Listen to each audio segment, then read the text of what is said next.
April 23rd, 2014. I am joined by my colleagues, Mr. Krikorian and Mr. Parks, and Mr. Koretz is in the vicinity. So thanks for everybody for being here. Let me start, as is my habit, with my multimodal roll call. Who in the past 2 weeks since T-Committee has last met, and I'm keeping a particular eye on DOT employees, has commuted to work by bus? Train. I'm expecting you did. Bicycle? Maybe we should. By foot? Have my guys get briefed. All right, we need a little more active transportation energy in this room. I'm going to be keeping an eye on you all next time. Okay, let's rock and roll, get underway. Item number 1 on the regular agenda is a communication from the mayor relative to the appointment of Ms. Glenda Silva to the Board of Transportation Commissioners. Come on up. Good afternoon. Good afternoon. Thank you for being here. My pleasure. And thank you for your willingness to serve. You hail from a great neighborhood, and you have a great job. Why don't you tell us a little bit about yourself so my colleagues learn a little bit about who you are? Okay, the great neighborhood he's referring to is Mar Vista, near Beethoven and Venice. And I currently work for the Exposition Construction Authority. So I help assist in the communications and outreach for the project.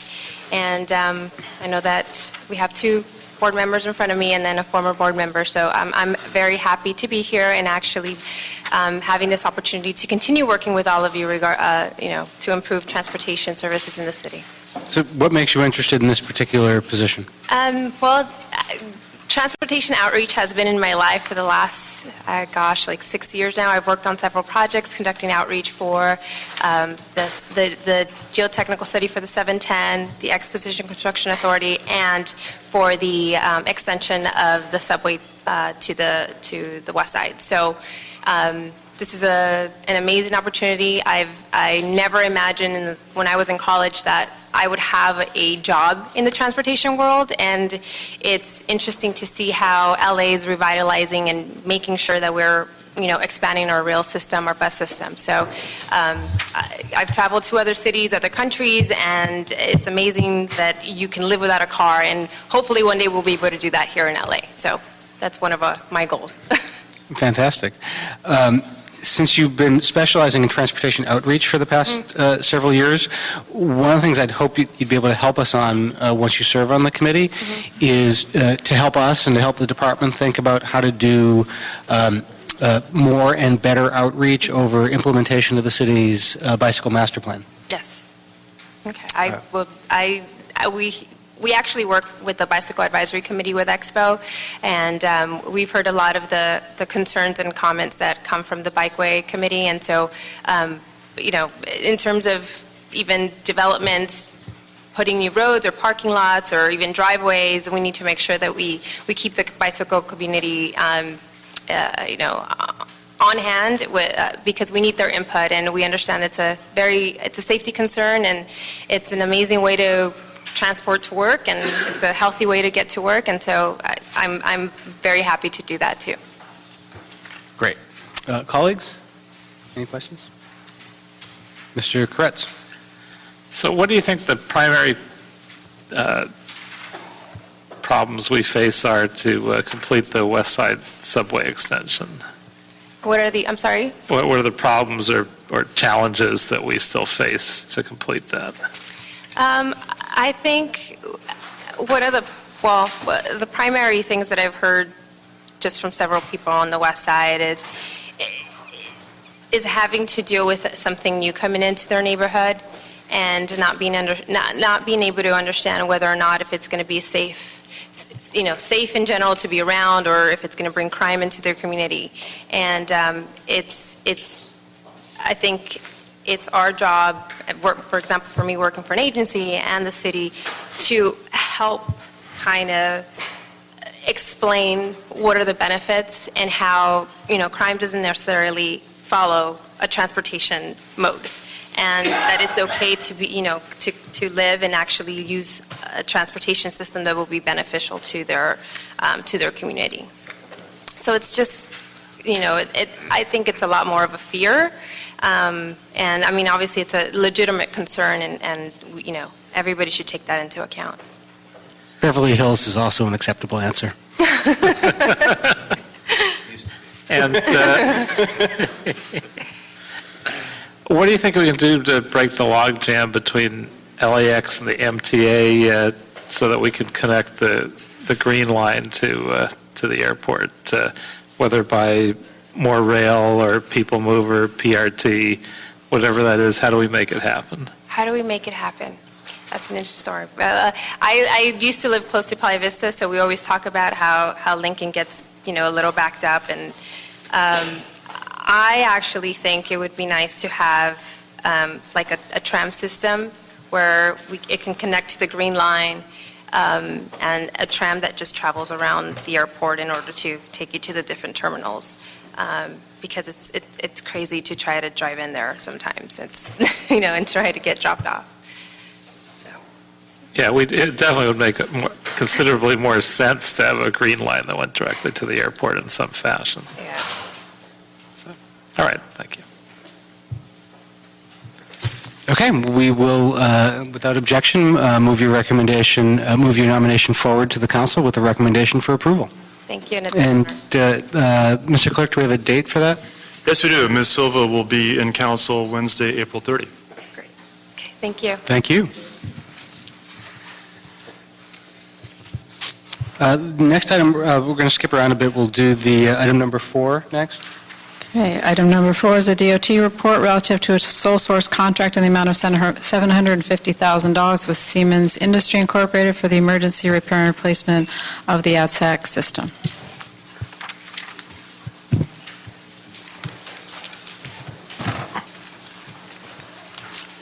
Good afternoon. Good afternoon. Sean Skeen from the Department of Transportation. Aram Sahakian, LADOT Special Traffic Operations. Lieutenant Maria Acosta, LAPD Emergency Operations Division. Please go ahead and explain this item. I know it's been a priority for Mr. Makri.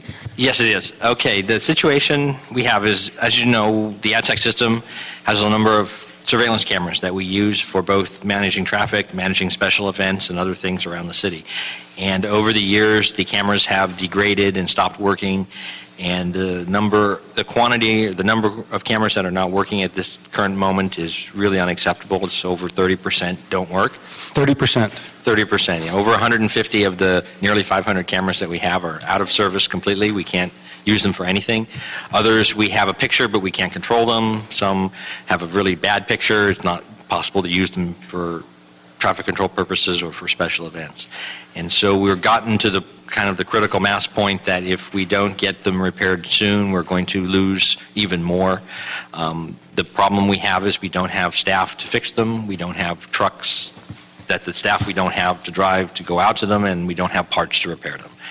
And so we're in a difficult situation, and because of the urgency of special events, the Dodgers just reopened this season, and we have a pending motion from the Public Safety Committee about using the cameras for the security of the people of the city of Los Angeles. We feel that it's urgent right now that we get the cameras repaired and brought all back up online so that we have complete functionality of the system. Good afternoon, Councilman. The reason I'm here is to emphasize the importance of the CCTV system.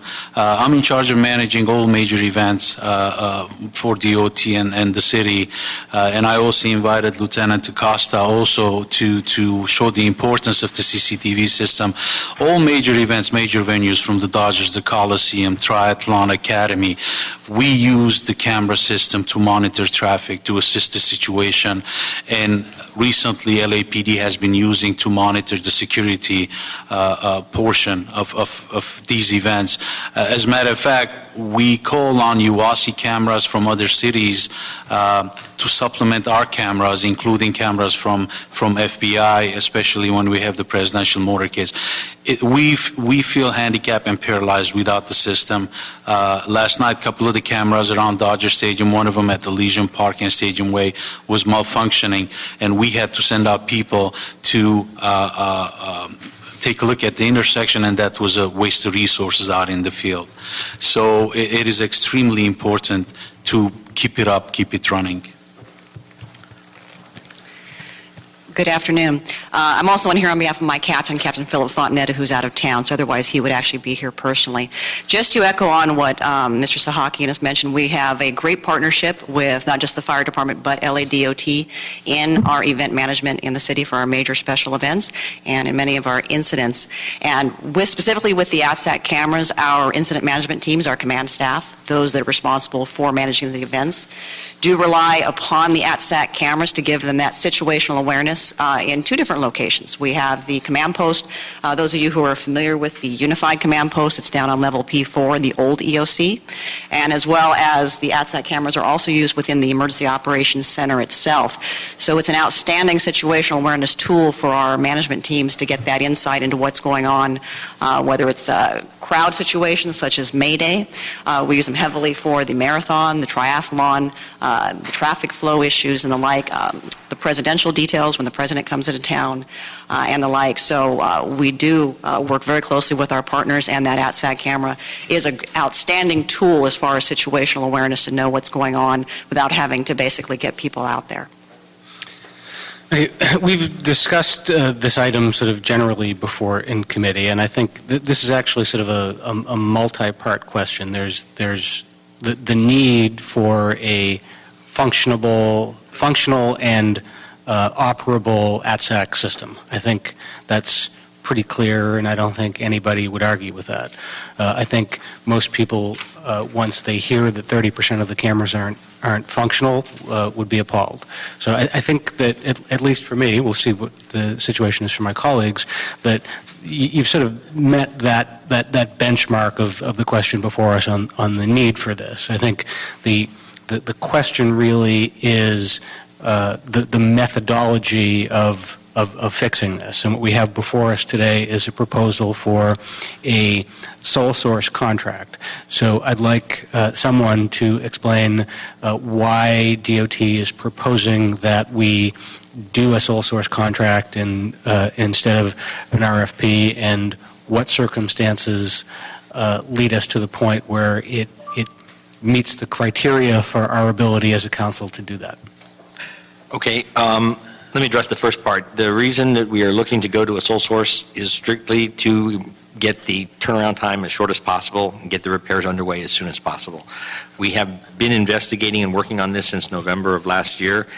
We reached out to the contractor that we're proposing to use here and explained what our problem was, and they told us how well they could come in and make the repairs. We looked comparatively at the price we got from them to do this work versus 3 other contracts where we've had cameras replaced on different scales in the not too distant past, and their price was well below what we've been paying other contractors to do that work. So those two are really the driving factors to getting this done. When we started this, we didn't have a 30% failure rate. So since November, it was about 22%. We lost 8% more just from the time we started this to where we're sitting here now, and we don't want it to go any further because it just gets worse and worse.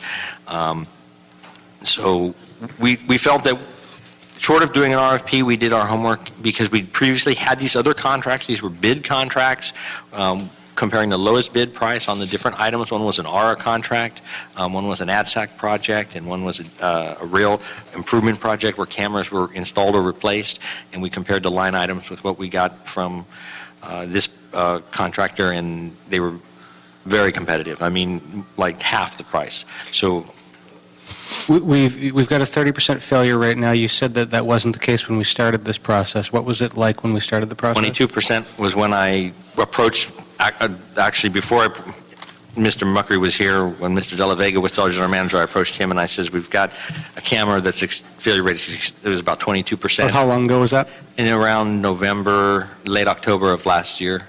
So in about 6 months, we've gone from 22 to 30%. That's correct. Okay. Yeah. Because I think part of the criteria we need to meet and get on the record here is the need for urgency to not to delay through a lengthy RFP process. There's the urgency, and then I just want to make sure we tease this out and get this point on the record about sort of the public safety need of getting these fixed. Can somebody just underscore that point for me and tease that out a bit? Well, I'll address it on the traffic side, but I think Arm may address it on the special event side. Just from a traffic engineering standpoint, engineers in our control center that are down there every day monitoring the traffic.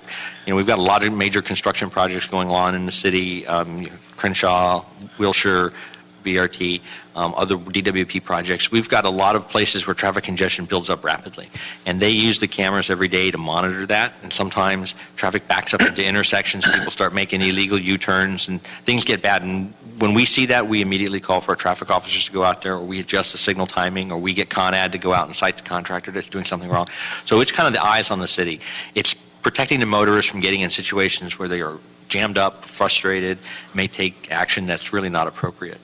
During special events, it's a whole different game. I mean, there you're kind of almost focused on the security aspect, not only for the city staff.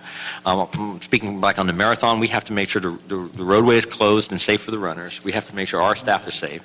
I mean, as an example, Ciclavia on Wilshire Boulevard, the crossing points were monitored by the camera system. And we had 4 police officers, 4 traffic officers, and the camera system ensuring that the intersection is functioning safely. Anything you want to add? That. I think it's already been said, sir. It's just reiterating the importance of being able to have that eyes on from the management level in managing these special events. And the more cameras, the better, because it does give us that better snapshot so we know exactly what's going on and can react appropriately. Okay. Who's the CAO on this item?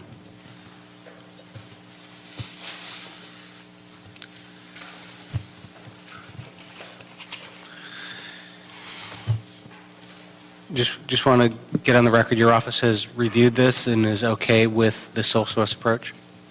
Ida Rubio with the Office of the CAO. Yes, we have reviewed the report, and we've also been working behind the scenes with DOT and the CLA to go over the language in the report.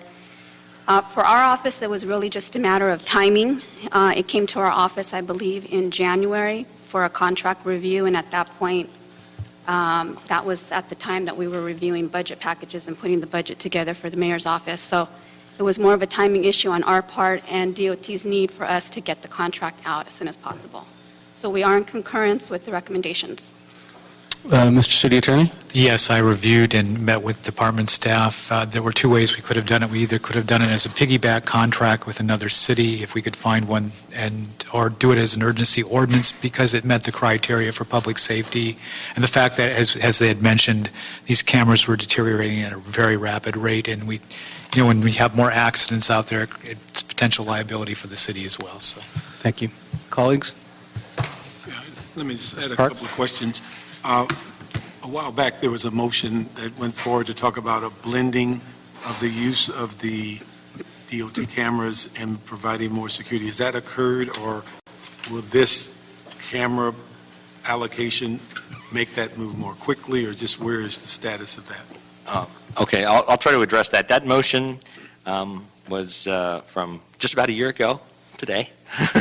It was heard in Public Safety Committee and went back to council, and it was re-referred to Public Safety Committee, but has not been calendared. At the first meeting, we emphasized that and LAPD was with us, DOT, that we're willing to work with LAPD and share the video images for the purposes of security and surveillance. And at the time, I had brought up that, but we have a problem that we have no ongoing maintenance of these cameras, and they're starting to fail, and we need to get something going. And so we were directed, actually, by the chair of that committee, Councilman Englander, to get the cameras fixed and report back. So that is one of the key things that triggered the review of this contract. This is wholly in support of that. Councilmember Parks, getting all these cameras fixed will give LAPD access to 100% of the video. Right now, just like Arm said yesterday, we had a big home game at the Dodgers. They went to look at the camera right at the front gate, and it was out. That's really unacceptable, right? We have to have them all up because we never know where the event's going to take place or where the incident's going to happen. So what we want to do is bring it all up to the top level so that at any time these cameras are needed, they're available for whatever. Will their use in security be beyond just special events? Well, That'd be a question for LAPD. We provide them a feed of the video images. We have an agreement with LAPD to provide that, what they do with them in terms of tactical usage. That's DOT doesn't get involved in that, but it's my understanding that they do use them, especially during special events. Yes, Councilman Parks, they are being used at this time. The LAPD's Department's Operations Center has full access to the camera system, and whenever they need support, we send an NetSec engineer to work with them. Okay. 'Cause I'm glad to hear that, because years ago they were telling us that was incompatible, that they were built for transportation and traffic, but that would be a stretch from the original mandate to move them into security. And so I'm glad to see that we've gotten over that hump. The culture is changing. Okay. The other thing I was going to wonder is that when we talk about 30%, is there a specific part of the city that they're down more often than others, or is it kind of across the board? It's pretty much across the board. There's no one area that's worse than the other. Newer cameras are, areas with newer cameras tend to have more working than areas with older cameras, but that's spread pretty evenly across the city. I couldn't name one part of the city that's down any more than others. It's sprinkled all about, and that's kind of the problem. We might have Wilshire and Westwood, but we don't have Wilshire and Veteran, right? So you could have one next door to the other. Okay. Then my final question is that, are we finding that they're down primarily from usage, or is it vandalism, or? It's age is really the problem. These cameras are mounted on poles 45 feet high. There's very little vandalism other than theft of cables, which affects street lighting and other agencies. I don't consider that a camera problem. The cameras, some are over 10 years old. They've been out there, and that just exceeds the life of the equipment. It's a very hostile environment on the top of a pole with wind, rain, birds landing on it. They can only last about 10 years, and we've exceeded that. Thank you. Mr. Koretz? Yeah, what's the actual impact on traffic and trying to sync traffic signals and improve traffic flow? What's the practical result of being 30% down? Well, we lose the feedback on how well the system's functioning. That's the big piece that's missing. Our AdSec center it's automated. It receives data from the loop detectors. It adjusts the signal timings. But we need the engineers to look at the traffic flow and get the feedback that it's working right. Because sometimes traffic is backed up and the system gives more green time to the light, but the traffic doesn't move. And the system can't understand why. But with the camera, we can look and we can see, there's a contractor there that's got 2 out of 3 lanes on Crenshaw closed. Then we have to go in and take corrective action. If the camera's dark, we don't know what it is. We either have to call someone out to go check it in the field, or it goes uncorrected. How did we ever let it get to 30%? It seems like something, once you were 3%, 5% down, we would jump into action and try to correct that. This seems somewhat egregious. Is it because the city's been broke the last few years and we're just trying to avoid any maintenance we can, or how did this happen? I don't want to comment on the city being broke. We actually have the money in our account to do the work. The bigger problem we have is we don't have the labor to do it. We lost a lot of our talented electricians during ERIP, and we haven't had any positions filled. And we don't have a vehicle that can access the cameras. They're up at 45 feet, and it takes a special truck, and the department doesn't have one. So we borrow a truck that ITA has, but they only let us use it 1 or 2 days a month. And at that rate, we're just not able to keep up with the numbers that are failing. It kind of got the critical mass, and we lost control of it. And we recognized that, and that's why we put this together, because we wanted a solution. We didn't want to just let it go and eventually come here and say, well, sorry, we don't have cameras.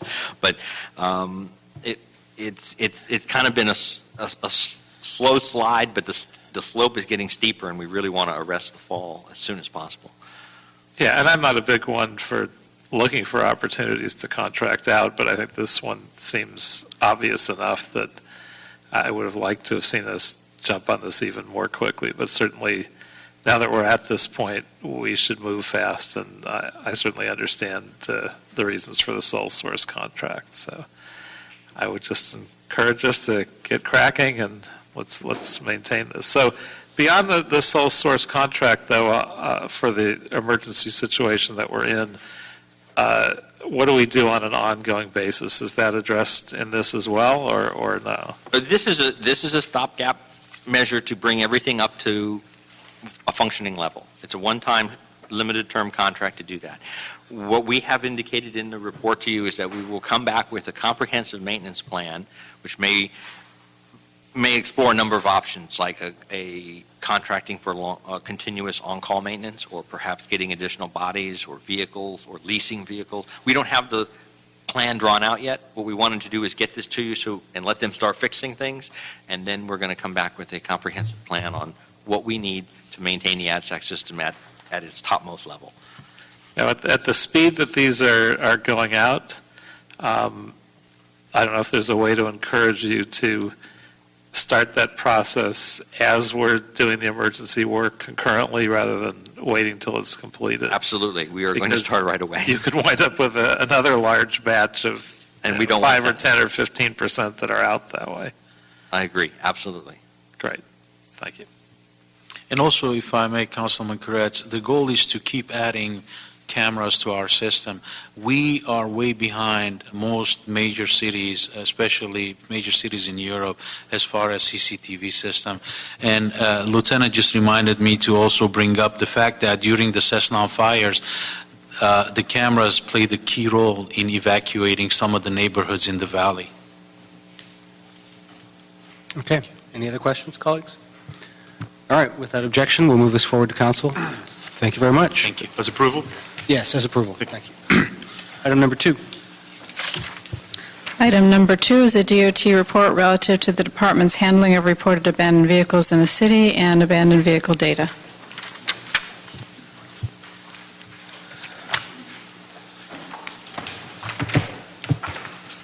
Good afternoon, Greg Savelli, Department of Transportation, Parking Enforcement, and Traffic Control. You get the smile when you come before us today.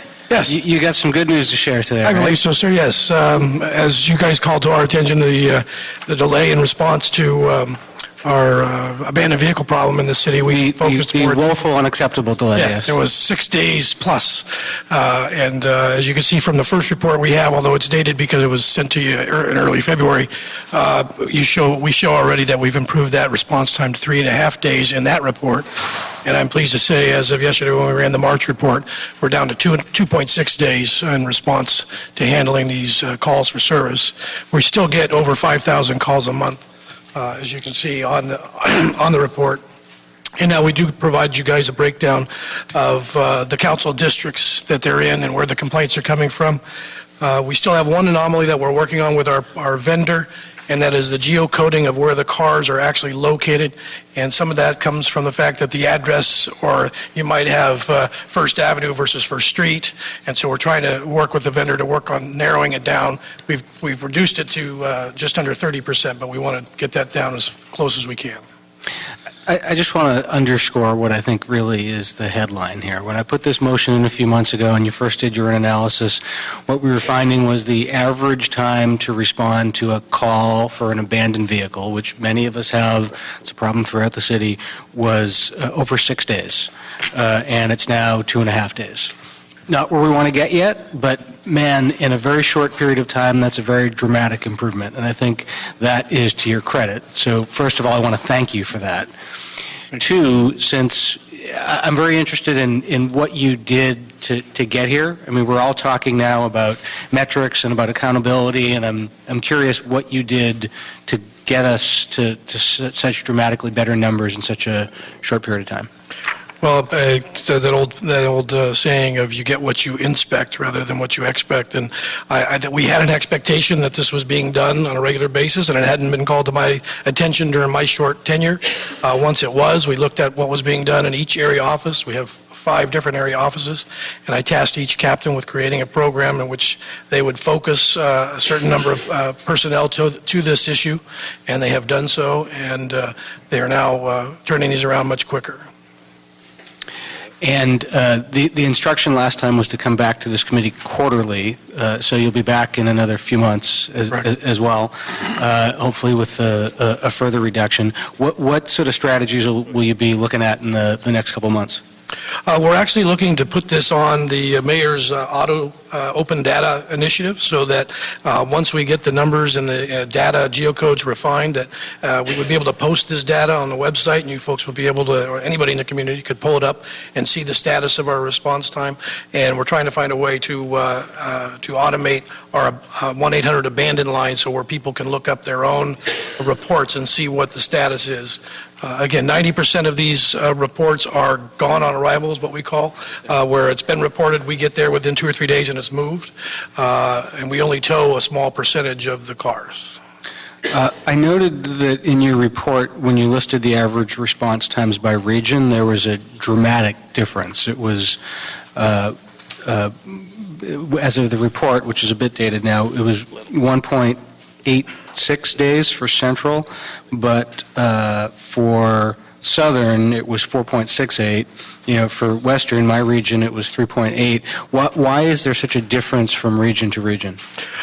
Generally, by staffing. Our staffing is different. Western it covers all the way from the Palisades all the way down to Venice, and then so it's a wider area to cover. So they assign them by squad, and so as long as we're at staffing rates are up and the people are reporting to duty, we can get better coverage. But what we've done now, as I mentioned, is the captains now have a redundancy where if that squad hasn't been covered, they'll assign somebody to it. The Valley was a problem primarily just because of the size of the area covered up there, and they don't always hit every area every day. Okay. Colleagues? Anybody? Mr. Koretz.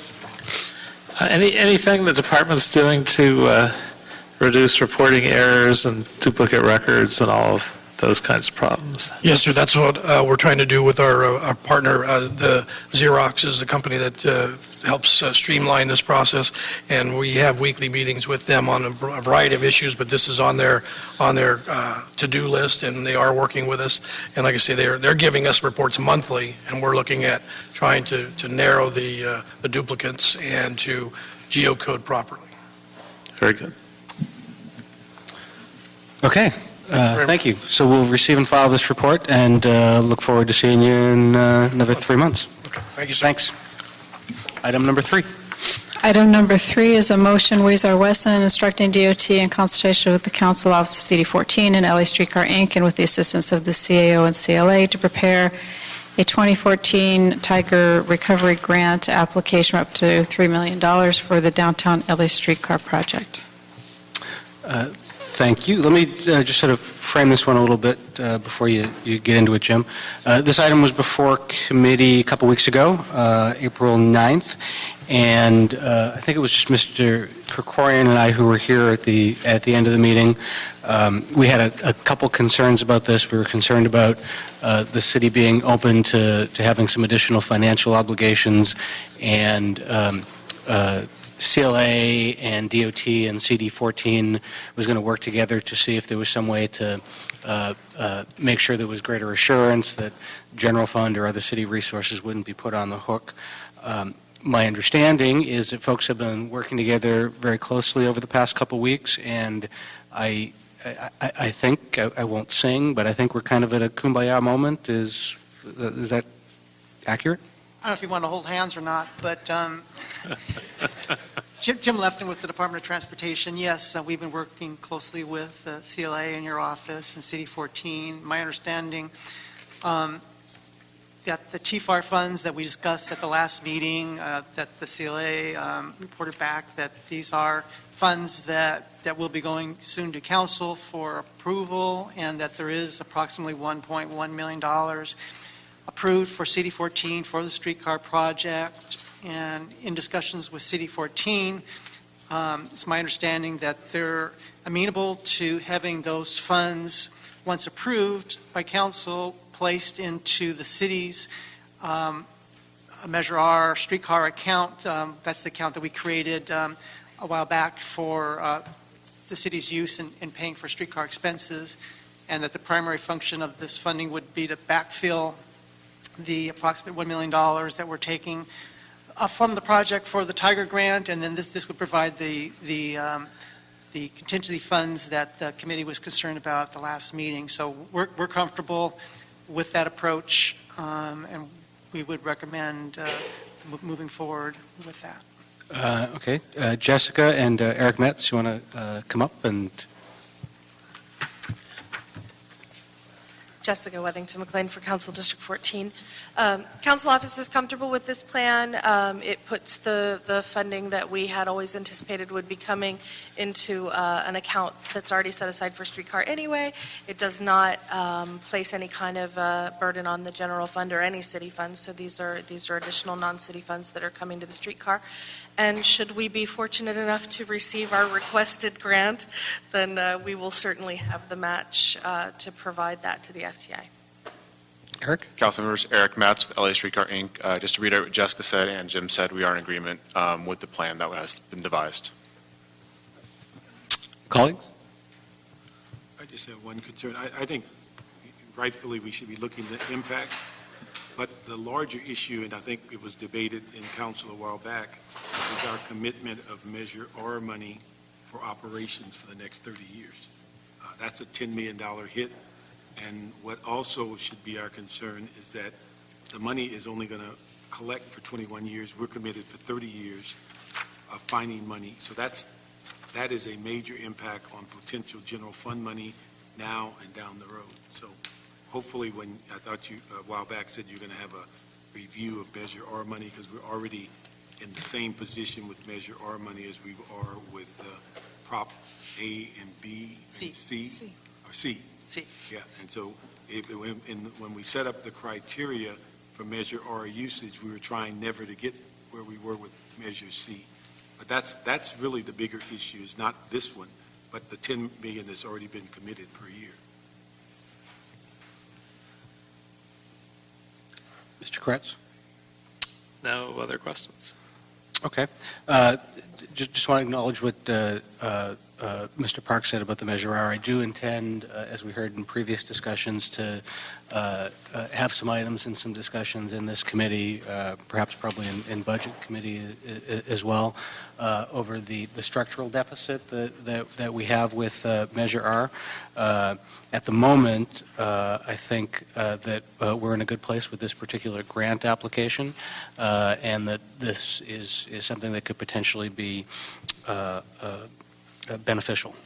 So my recommendation would be that we approve this motion to authorize the grant application, go forward and seek the funds, with the stipulation that the $1.1 million in TFAR funds, once approved, go to the streetcar project as discussed. Great. All right, we'll move this forward to council. Good luck with the grant application. Thank you. If I may, is this placeholder, it's on council for Friday, if I'm not incorrect? That's correct. Colin? Yes. Thank you, because the deadline is we have to press send as soon as council's Yes. over. Thank you. You bet. Next item. Next item is item number 5, which is the CAO report relative to identifying funds for various pedestrian and street improvement projects left over from the dissolution of the Community Redevelopment Agency.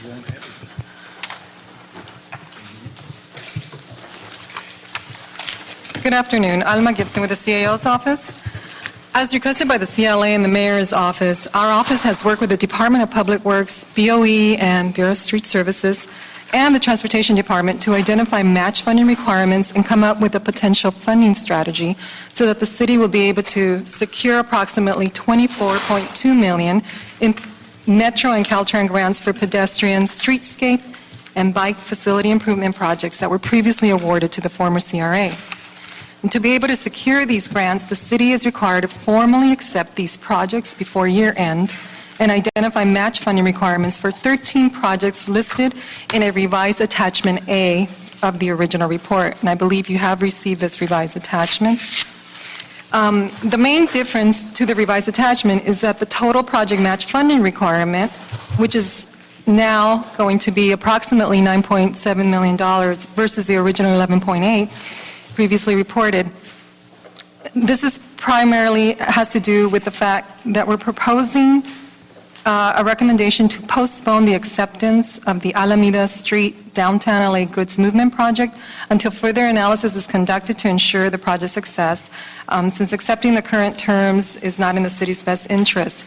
And in addition, the city does have until July 1st, 2016 to accept this project, which provides sufficient time to negotiate with Metro in consultation with the Council Office, Bureau of Engineering, CLA's office, and the Mayor's office, including our office, to rescope the project to ensure successful completion with the total grant award of $3.7 million and/or to pursue other grant funding opportunities.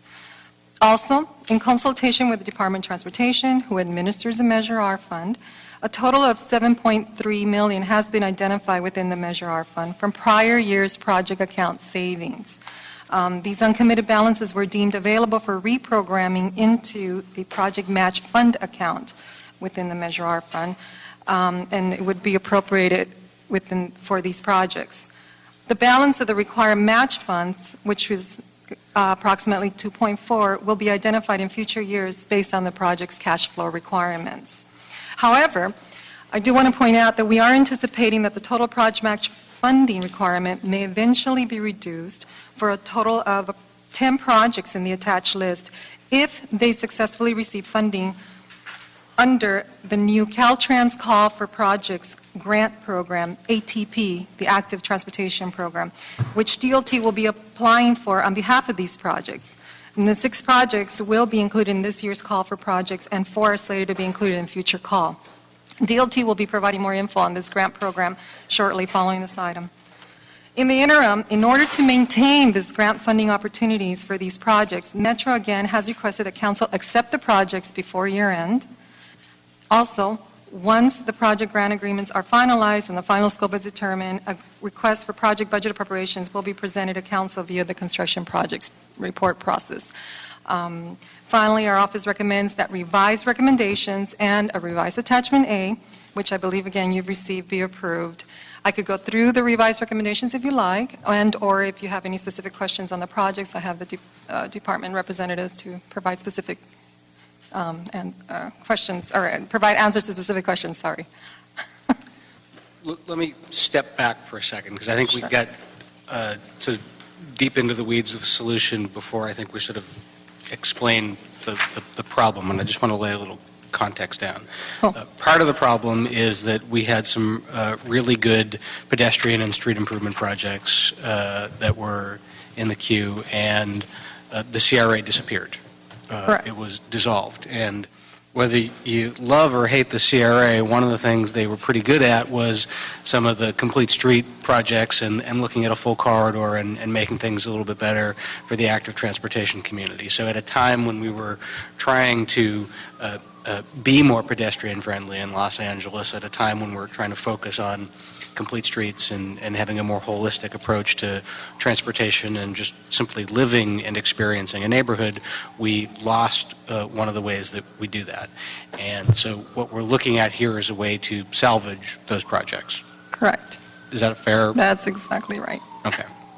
So the primary way you're doing this, and I'm trying to explain this because there's a nexus to the special agenda item which you referred to, which is the application for the state call for active transportation projects, is part of the way you're recommending we do that is through some of the savings from previous Measure R allocations, and that's sort of this item. But then the next item we have is having a lot of those projects apply for the state funding stream, which in and of itself is a bunch of trapdoors that have been messed up, but that's the next item, which would then reduce the amount that we're even considering on this item. Hopefully, yes, that's our goal. Okay. Yes. So, unless colleagues have questions, I don't know if you need to go through the specific recommendations. Although there is one I wanted to pinpoint for me, because it was there's a savings issue in my district, and then there's one of the things we're trying to fix in my district, and I just want to make sure those two things are connected, so that I'm not the money being reprogrammed from my district is being used there. We have some savings from the Lincoln Palms traffic signal, and I just want to make sure that as we do the transfers, it goes to the Expo Bikeway at Centinela. So you, just to clarify this, you're recommending transferring the $150,000 savings from the traffic signal Lincoln Palm account to your new account, Bicycle Plan Program is my understanding it's the name of it? It's account number 94K306 for the city clerk's purpose. So then that would reduce the total amount set aside for this project match fund. It will now be $7.2 million, thereabouts. Thank you. Colleagues? So. Okay. So with that adjustment, we will move this forward to Okay. council with recommended approval. Great. Thank you. That concludes the balance of the regular agenda. Any public comment cards, general public comment? No, sir. Oh, that's nice. All right, so we will adjourn the regular meeting and go to the special. Special item 1 is the LADOT report relative to the authorization to submit grant applications to the State of California Department of Transportation for the Active Transportation Program Cycle 1 Call for Projects.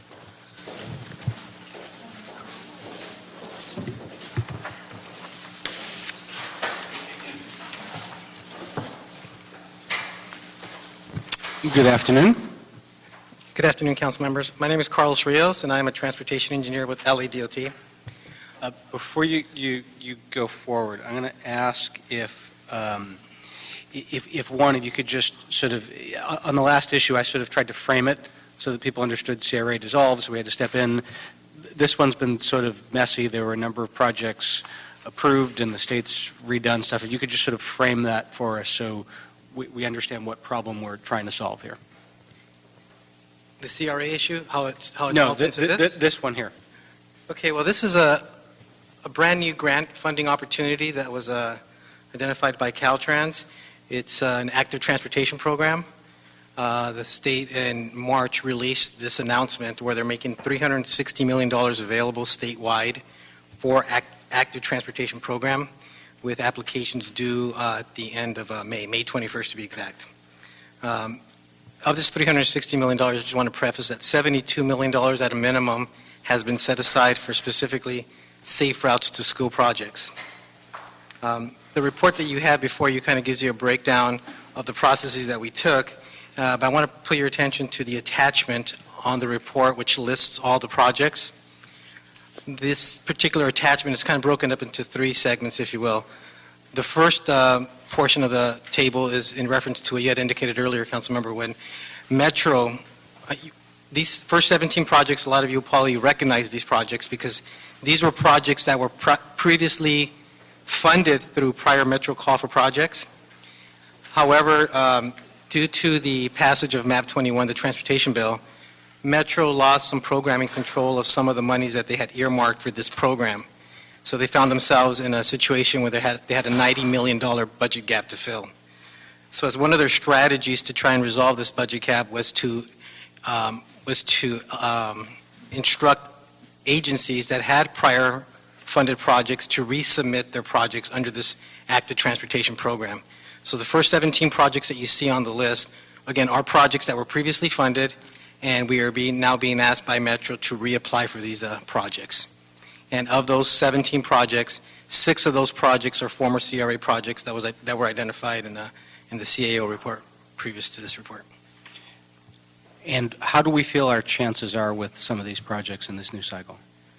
We feel these are very competitive projects. The Metro at one point felt they were competitive, and they kind of use the same matrices, if you will, under their call for projects under these particular modal categories where they were trying to encourage a more active transportation either through pedestrian or through bicyclists.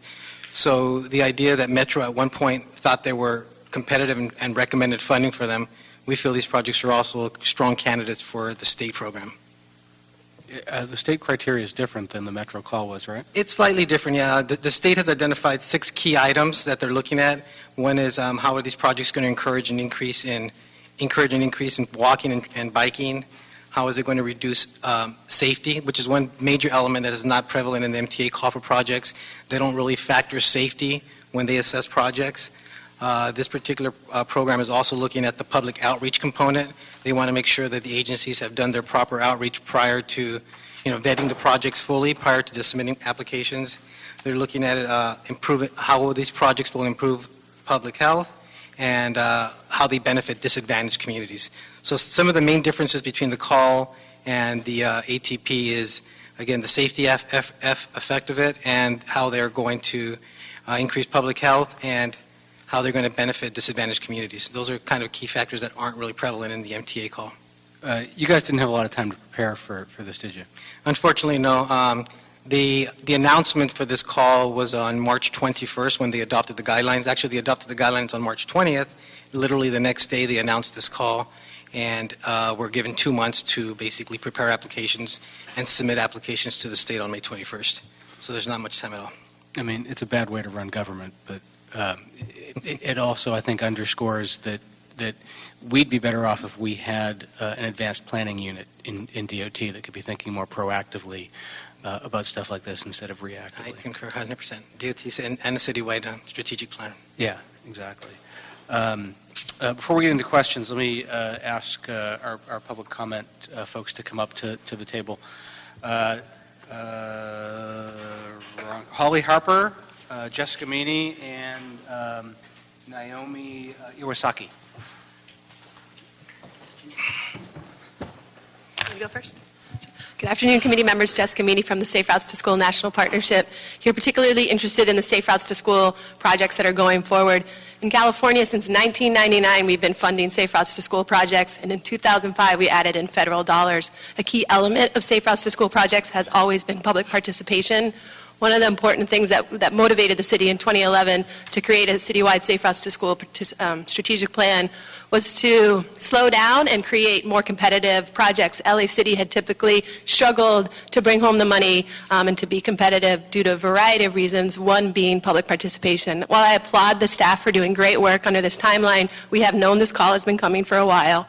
We will see another call next winter, and moving forward, I think some lessons learned are how do we develop these project lists in concert with community-based organizations, schools, school districts, and other partners who'd like to be involved. The project lists have not been public until recently, so those stakeholders who are interested and would like to be a part of this process have struggled to do that. But again, I do recognize the hard work of Carlos and many people on this team in moving this forward, fully support that, but I think we can do better. Please. Good afternoon. I also applaud the staff of LADOT and some of the other agencies and their consultants in turning around on a very tight timeline. But I share some of the concerns of Ms. Meany. I would like to ask, I think once the agencies have submitted their applications and have time to take a breath, if perhaps we could convene a substantive debrief on the process. And really, my fear is if we don't treat this in the near term, we're going to be at the same panic deadline point a year from now. And so I'd really like to maybe ask that, it seemed like the Safe Routes to Schools Strategic Advisors Task Force was one good potential venue. Have that restarted maybe as a way to really plan how to better integrate the CBOs. Because my understanding is that, it's not just outreach, but in particular, this funding source of the state wants to really see substantive, bottom-up kind of trickling of these projects and broad coalitions. And a tight timeline, there weren't that opportunity, I think, to put that together this time, but I really want lessons learned and be in a much better place this time next year. Good afternoon. My name is Naomi Iwasaki, and I'm a policy analyst with Community Health Councils. We're a nonprofit community health policy and advocacy nonprofit.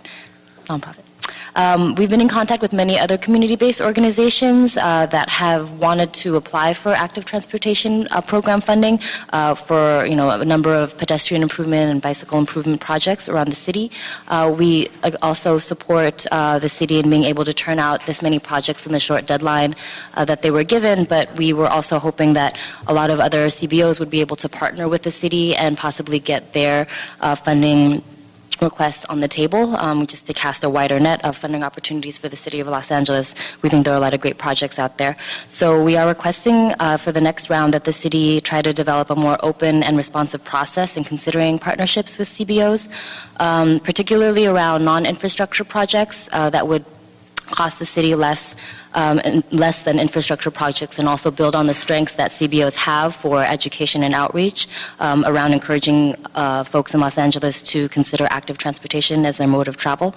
And we understand that a lot of this is difficult with current staff limitations of the city, particularly around active transportation projects. And so I recognize that this is not the Budget and Finance Committee, but we would also like to support our city staff and request that funding be committed to city departments to increase staff on these projects. Well, you've got a quorum of the Budget and Finance Committee, so I think you probably have the right audience to make your case. I was hoping that would be implied. Thank you.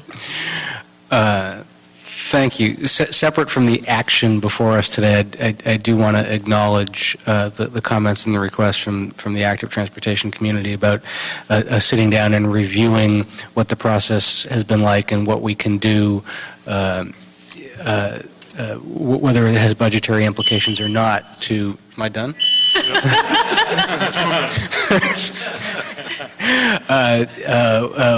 Yeah, thank you very much.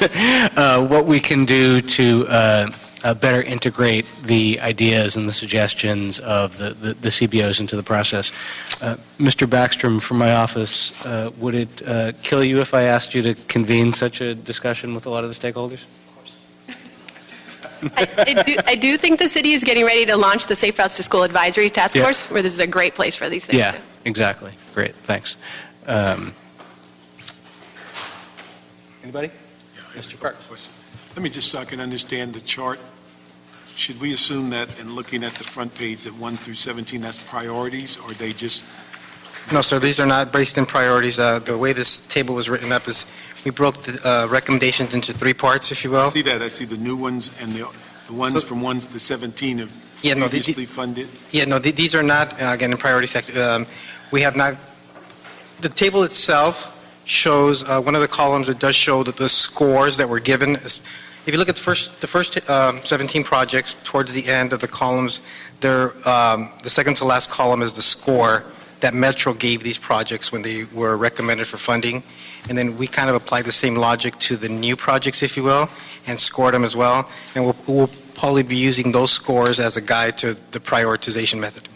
Would we assume that most or all of the ones from 1 to 17 will get funded before you get to the new project starting with 18, or are they in a different category? No, these are all in this, 1 through 17 are previously funded. Previously funded, but they're all going after the same pot of money.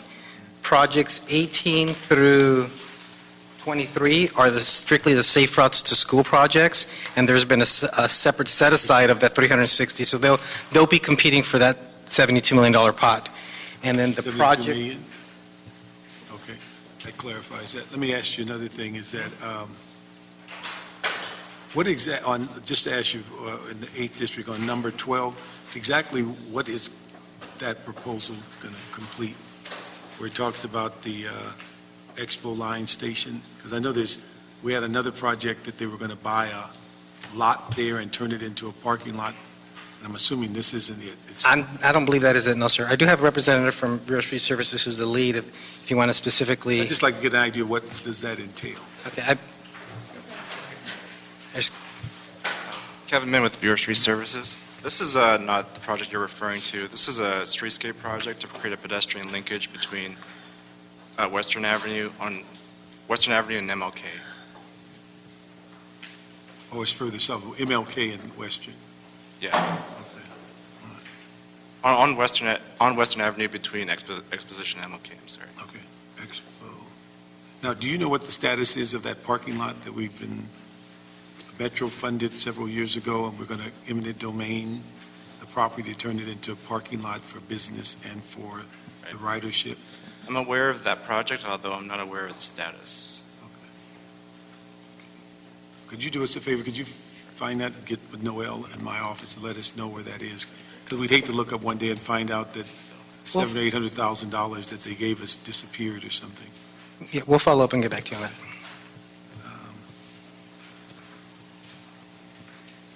And then the last thing, one thing, and again, if number 18 through the end of the chart are basically safe routes to school? No, number 18 through number 23 are Safe Routes to School projects. And then projects 24 through 27 are brand-new projects altogether that are being introduced in this call. Okay. And I'll just bring up the same comment I make every time I see one of these. The area south of the Santa Monica Freeway has more new construction schools than any other place in the city. Yet, when we talk about safe routes to school, it seems like they're omitted from the discussion. And it would seem to me that if we built, or the school district has built literally dozens and dozens of schools in that area, that would be a concentration for new schools and safe routes to schools. But it doesn't seem to equate when we do these projects or submit paperwork to ask for that kind of funding. Under the Safe Routes to School program, the projects that you identified as 18 through 23, my colleagues Pauline Chan and Margot Kanya came to this committee about a month ago explaining the methodology that was used for the strategic plan on the safe routes. Pauline, you want to chime in? Our pedestrian team has reviewed the universe of LAUSD public schools in the city, and that includes the new schools. So the methodology involves gathering the crash data within a quarter mile of each of these campuses, and also the student density, student population within the quarter mile. Each of these pieces of data were weighted along with minor weights for disadvantaged economic status of the students in the school via the data on free and reduced lunch support, as well as minor data on whether or not these schools had previously received funding. So with these factors involved, we ranked the schools, and that's... What was the third one you said? The economic impact? I didn't hear the last one. I'm sorry, I can't hear you. I did not hear your last statement about what was the third criteria that you said. The third criteria was the economic status via a data for how many students on that campus receives free and reduced lunch support. And so is there a score or something that we could find on this chart? Well, that is the city's roadmap on prioritizing the LAUSD public schools for future funding potential or for resources to develop plans and implement those safety plans for these schools. That roadmap and that prioritization was prepared in accordance with instructions from City Council to develop a Safe Routes to School strategic plan. So therefore, we use that information and prioritization from that effort to identify the most competitive schools relative to not just our ranking methodology, but also in accordance with the expanded set of criteria set forth in this statewide competition. So amongst a prioritized list of 50 schools citywide, we selected 9 schools from the top of our top 50 list that would be most competitive in this ATP grant cycle. Is the largest factor that drives it are the crashes? Pardon me? Is the largest factor that you use are the crashes within a half mile? Specifically, our city prioritization weighted 40% for crash frequency, 40% for student density within the... 40% for what was student what? Student density. Density. Yeah, within the quarter mile distance. 10% for the free and reduced lunch percentage of students with free and reduced lunch, and then 10% for schools that already had funding from a prior grant cycle. I guess we just have to have more crashes then. Pardon me? I guess we'll just have to have more crashes. Yeah, so... That was a trick question. I know. I'm just not hearing you well. Mr. Corrett. Thank you, Mr. Chair. Project 28 is the Westwood Neighborhood Greenway project. It's the only project in Council District 5, and I've been working with community members on this for years and would greatly like to see this project get the funding it needs to be built. I know Metro didn't score it well, and my staff has worked to resubmit this again as part of the process. I'm curious if you know on what basis it was ruled not a good potential candidate for funding, and if you know why that is, if there's anything we can do to potentially change that. Yes, if you can bear with me, I think I have my notes from when we ranked it.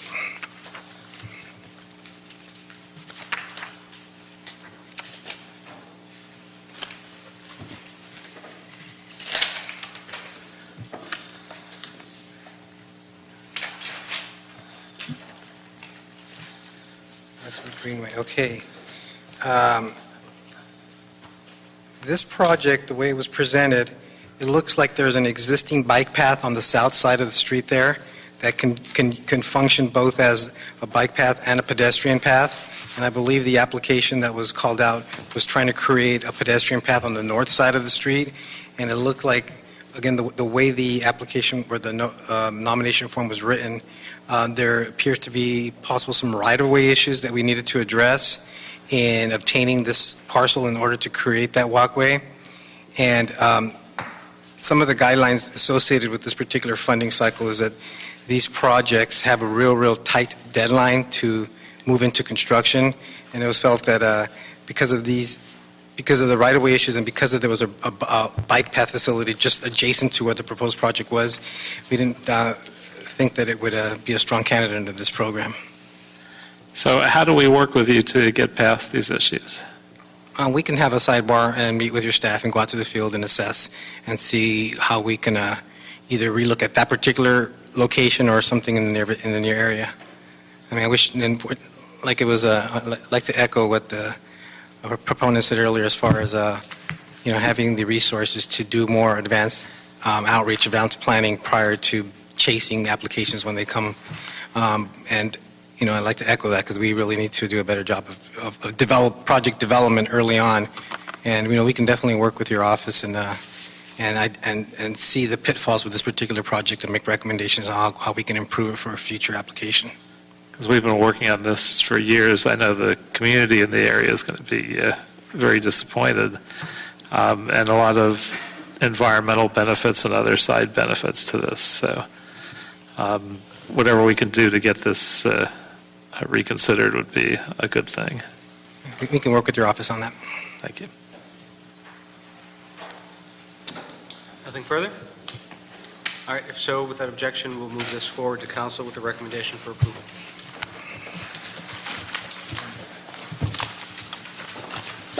And there's nothing else, right?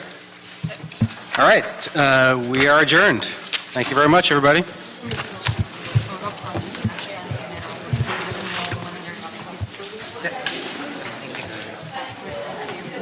How you doing, man? So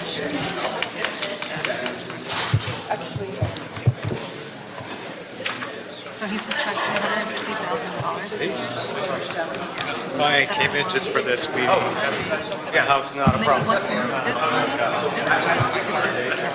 Contract, yeah. Appreciate it. Yeah. Well,